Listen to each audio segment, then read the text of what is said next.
Hello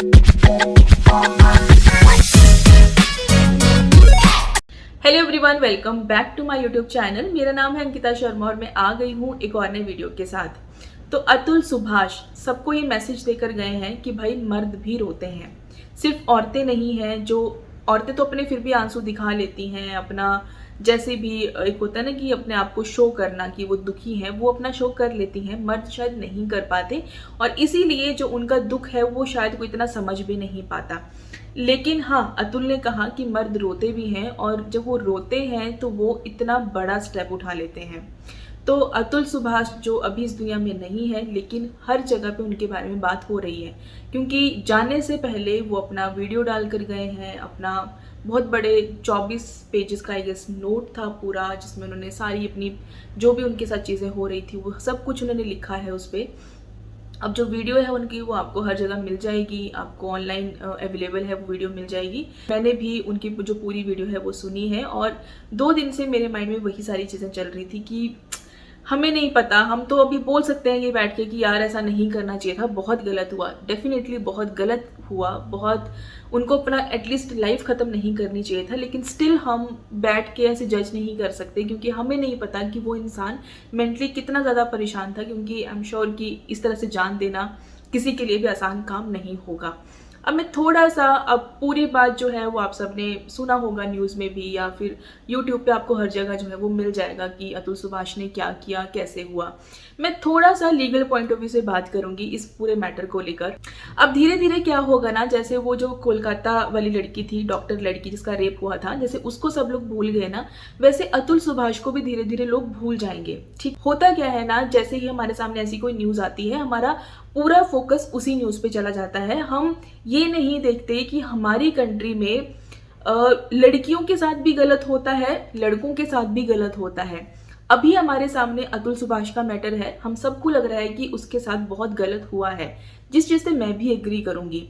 वैसे ही अगर अभी कोई ऐसा मैटर आ जाएगा ना, डोमेस्टिक वायलेंस वाला, या फिर इस तरह से कि लड़की को किसी ने परेशान किया है, या कोई रेप वाला आ जाएगा, या फिर कि हस्बैंड ने जो है वो अपनी वाइफ से गलत किया है, तो हम सब की अटेंशन ना वहां चली जाएगी, एकदम से चली जाएगी। मतलब कि अतुल सुभाष तो गायब ही हो जाएगा सोशल मीडिया से।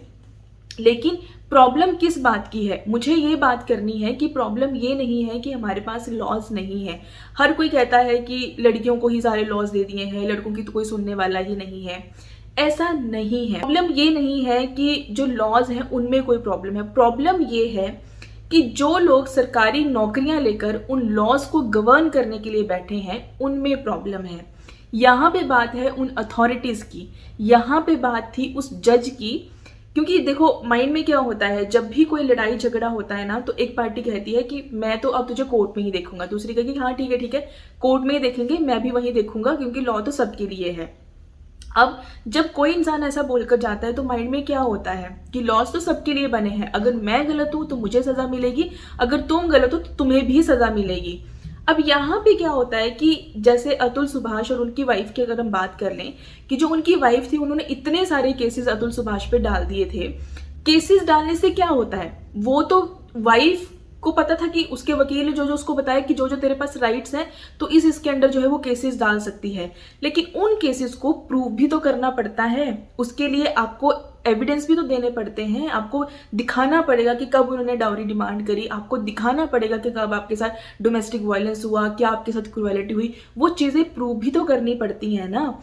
अगर अब यहाँ पे गलती है सबसे ज्यादा उस जज की, मैं यही कहूंगी कि यहाँ पे गलती है उस जज की जिसने अपने आप को जज ना मान के एक लड़की माना और सिर्फ उस लड़की का फेवर किया, जो अतुल सुभाष की वाइफ थी। सिर्फ उसके फेवर में उसने चीजें करी।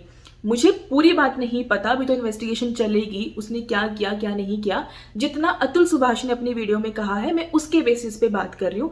अतुल सुभाष को लग रहा था कि जो जज है वो कहीं ना कहीं बायस्ड है, मतलब वो पक्षपात कर रही है और अतुल सुभाष को वो सुन भी नहीं रही है।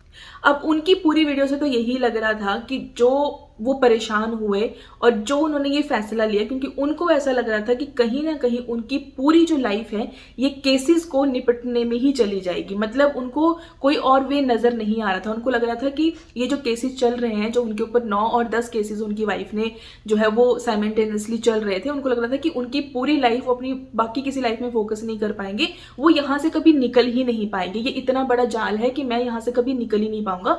और उनको इसीलिए इतनी घुटन फील हुई सारे सिस्टम से कि उन्होंने खुद को खत्म ही कर लिया। मैं यहाँ पे एक चीज कहना चाहती हूँ कि अगर हम लॉस की बात करें तो ठीक है, लड़कियों को लॉस दिए हैं, क्योंकि देखो यार सीधी सी बात यह है कि हमारी सोसाइटी में क्या है, लड़की अपना घर छोड़कर दूसरे घर जाती है शादी करके।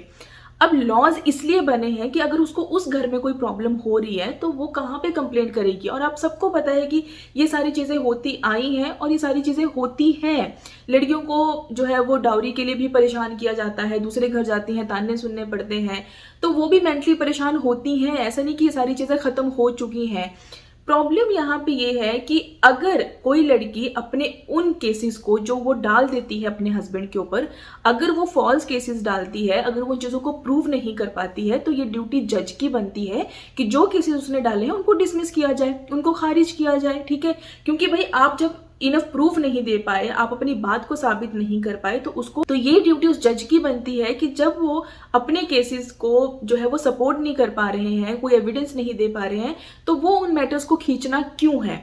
और मैं यही कहूंगी कि जब भी कोई प्रॉब्लम क्रिएट होती है ना, ऐसी कोई भी मैटर ले लो, अभी ये तो चलो हस्बैंड एंड वाइफ का झगड़ा है, ठीक है, इसमें 10 बातें वाइफ बोलेगी, 10 बातें हस्बैंड बोलेगा कि ये ऐसा करती थी वैसा करती थी, वाइफ बोलेगी कि ये ऐसा करता था वैसा करता था। ये तो हस्बैंड एंड वाइफ का झगड़ा है, ठीक है, जिसमें से शायद कुछ चीजें आप प्रूव भी ना कर पाओ, लेकिन कुछ चीजें तो आपको प्रूव करनी पड़ेगी, तभी आप किसी पर्सन को जो है वो पनिश कर सकते हो। यहाँ भी जज की गलती क्या है कि जैसे अतुल सुभाष ने बोला कि जौनपुर में उनका जो है वो मैटर चल रहा है, जबकि ना तो वहां पे उनकी शादी हुई है, ना तो वो लोग कभी वहां पे रहे हैं, क्योंकि जो ज्यूरिसडिक्शन है वो यही कहती है ना कि या तो आपकी शादी वहां पे हुई हो, या पार्टीज वहां रहती हो, या तो मैट्रिमोनियल होम वहां पे हो, और या तो लड़की वहां पे उस टाइम पे रह रही हो जिस टाइम वो केस फाइल करती है, क्योंकि लड़कियों को थोड़ा सा प्रिविलेज यहाँ पे मिला हुआ है।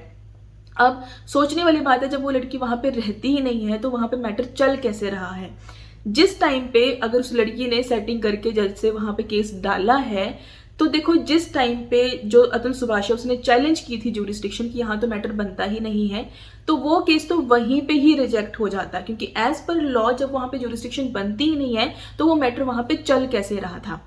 तो वो चीजें वहां से वैसे ही ट्रांसफर हो जानी चाहिए थी। और दूसरी बात यहाँ पे क्या थी कि उनको मेंटेनेंस देने के लिए बोला गया 40,000 अपने बच्चे के लिए, ठीक है, क्योंकि वाइफ तो ऑलरेडी काम कर रही थी, वो सारी चीजें उन्होंने प्रूव करी कि उनकी वाइफ तो उस चीज को भी छुपा रही थी कि वो जॉब करती है, लेकिन अतुल सुभाष ने काफी हिम्मत दिखा के वो चीज जो है वो प्रूव करी कि वो ऑलरेडी जॉब करी, तो उसको मेंटेनेंस नहीं लगी। लेकिन जज ने क्या किया कि 40,000 जो है वो बच्चे को देने के लिए बोल दिया। अब अगर आप 40,000 बच्चे की मेंटेनेंस देने के लिए बोल रहे हो, तो ये आप ही की ड्यूटी थी एज पर द लॉ कि आपको फादर को विजिटेशन राइट्स भी देने पड़ने थे, आपको विजिटेशन राइट्स भी देने पड़ने थे। अगर वो कोई फादर अपने बच्चे को 40,000 पर मंथ दे रहा है तो क्या वो अपने बच्चे से मिलने का हक नहीं रखता? ठीक है, ऐसा तो नहीं था कि वो उसको आप इस तरह से बैन कर दो कि हाँ वो मतलब कि मेंटली ठीक नहीं है, या वो बच्चे से मिलने लायक नहीं है, या वो नशे में रहता है, तब सारी चीजें होती है कि विजिटेशन राइट्स तब नहीं मिलते। लेकिन वो बिल्कुल स्टेबल था, उसने अपना बच्चा पाला है इतना छोटा, उसने सारी चीजें देखी हैं, वो अपने बच्चे से मिलना चाहता है, तो अगर आप 40,000 उसको ऑर्डर कर सकते हो पर मंथ देने का, तो उसको विजिटेशन राइट्स भी तो मिलने चाहिए थे। ये भी गलती जज की है। मैं पूरे मामले में एक सीधी सी बात बोलना चाहती हूँ कि प्रॉब्लम लॉज में नहीं है। प्रॉब्लम ये नहीं है कि हमारे पास लॉज नहीं है, या हमारे पास ये इस चीज का कमी है कि लड़का अपनी बात नहीं रख सकता, या है ना लड़का आगे अपील नहीं कर सकता, वो सारी चीजें नहीं है, वो पॉइंट नहीं है। पॉइंट ये है कि जो लोग सरकारी नौकरी सोचकर इस तरह से बैठ जाते हैं कि अब तो आराम से जैसा मन करेगा उस तरह से अपनी जॉब करेंगे, वो गलती है। गलती ये नहीं है कि हमारी कंट्री में जो है वो रूल्स एंड रेगुलेशन सही नहीं है, लेकिन उन रूल्स एंड रेगुलेशंस को जो अथॉरिटी, जो पर्सन आप बिठाते हो ना, वो अपना काम कितना सही तरीके से करता है और कितने सही तरीके से नहीं करता है, वो वहां पे डिपेंड करता है।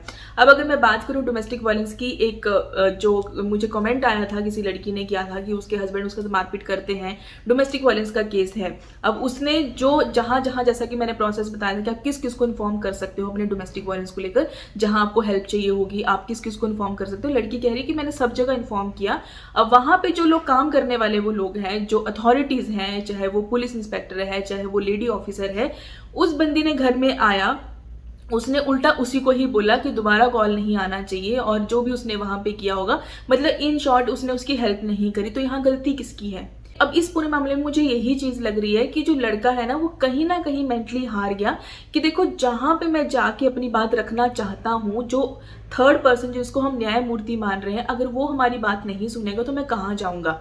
अब इस प्रॉब्लम में क्या हो सकता था कि जहां पे अतुल सुभाष को लग रहा था कि जो जज है वो बायस्ड है, उसको क्या चाहिए था कि उसको अपना केस वहां से ट्रांसफर करवाना चाहिए था, इस बेसिस पे कि जो जज है वो बायस्ड है। ये मैं आप सबको भी बता रही हूँ कि अगर आप कभी ऐसी सिचुएशन में फंसते हो, अगर आपके मैटर्स चल रहे हैं, आपको लगता है कि जो जज है वो सिर्फ एक ही पार्टी के फेवर में है, आपकी ऑपोजिट पार्टी के फेवर में है, तो आप उसके लिए ना उसको ट्रांसफर करने के लिए, अपना केस ट्रांसफर करने के लिए एप्लीकेशन डाल सकते हो। उसका जो पूरा प्रोसेस है अगर किसी को जानना होगा तो मैं स्टेप बाय स्टेप जो है वो उसके लिए एक वीडियो लेकर आऊंगी।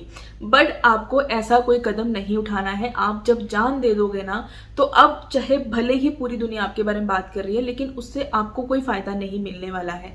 आप चले गए, आप अपने पीछे माँ बाप को रोता हुआ छोड़कर चले गए। ठीक, प्रॉब्लम है कि जो हम सिस्टम कहते हैं ना, सिस्टम का मतलब है, जो खराब सिस्टम का मतलब है ये कुछ वो लोग जो अपनी ड्यूटी अच्छे से परफॉर्म नहीं करते हैं। जैसे कुछ लोग मुझे कहते हैं कि आपने तो ऐसा बता दिया कि हाँ ऐसा करना चाहिए, लेकिन हम जब वहां पे मेल्स करते हैं या हम उनको कंप्लेंट फाइल करते हैं तो वो लोग सुनते नहीं है। तो ये गलती किसकी है? अब मैंने आपको वो बताया जो कि प्रोसेस है लॉ के अकॉर्डिंग। मैंने तो लॉ की बुक्स पढ़ी, मैंने तो जो प्रोसीजर होना चाहिए, जो हमें लॉ की बुक्स कहती हैं, उसके हिसाब से मैंने आपको बताया।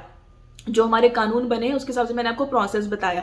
अब सामने वाला जो बैठा है पर्सन, हमारी तरह ही कोई बैठा है ना, अगर वो अपना काम ईमानदारी से नहीं कर रहा है तो इसका मतलब ये नहीं है कि आपके लिए लॉज नहीं बने। आपके लिए लॉज बने हैं, बट हाँ आपको उसके लिए थोड़ा सा और स्ट्रगल करना पड़ेगा। अब जैसे अतुल सुभाष की बात करें, अगर उनको 40,000 पर मंथ देने की बात की गई थी, अब वो अपील में जा सकते थे, हाई कोर्ट में अपील कर सकते थे कि भाई अमाउंट बहुत ज्यादा है, मैं नहीं करूंगा। और वैसा ही सिमिलरली उनको जो है वो registrar of the high court में उनको जो है वो अपने केस ट्रांसफर के लिए भी एप्लीकेशन डालनी चाहिए थी कि भाई ये जो जज है ये बायस्ड है। उनको पूरे सर्कमस्टांसेस जो है वो लिखने चाहिए थे, अपना एफिडेविट वहां सबमिट करना चाहिए था कि मेरा केस जो है वो ट्रांसफर किया जाए। और जो जैसे कि वहां पे जौनपुर में चल रहा है, जहां पे उसकी जुरिस्डिक्शन भी बन रही है, लेकिन जो जज है वो नहीं मान रही, उसके लिए भी उनको हाई कोर्ट में जो है वो अपनी जो है वो पिटीशन डालनी चाहिए थी। एंड में बस एक चीज मेंशन करना चाहती हूँ कि जो अतुल सुभाष के साथ हुआ वो गलत था, और जो भी उनके साथ हुआ है, जो वो चीजें कह रहे हैं, अगर वो बिल्कुल सही है, तो मैं चाहती हूँ कि इस पूरे मामले की जो इन्वेस्टिगेशन है वो बहुत अच्छे से हो, बहुत डीप तरीके से हो, और जो भी उनके अबेटमेंट ऑफ सुसाइड के लिए रिस्पॉन्सिबल है उसको मैक्सिमम पनिशमेंट जो है वो मिलनी चाहिए। बस यही कहना चाहती हूँ कि जस्टिस फॉर अतुल सुभाष। और इस वीडियो को खत्म करती हूँ, मिलती हूँ नेक्स्ट वीडियो में नए टॉपिक के साथ, और आज के लिए बाय बाय।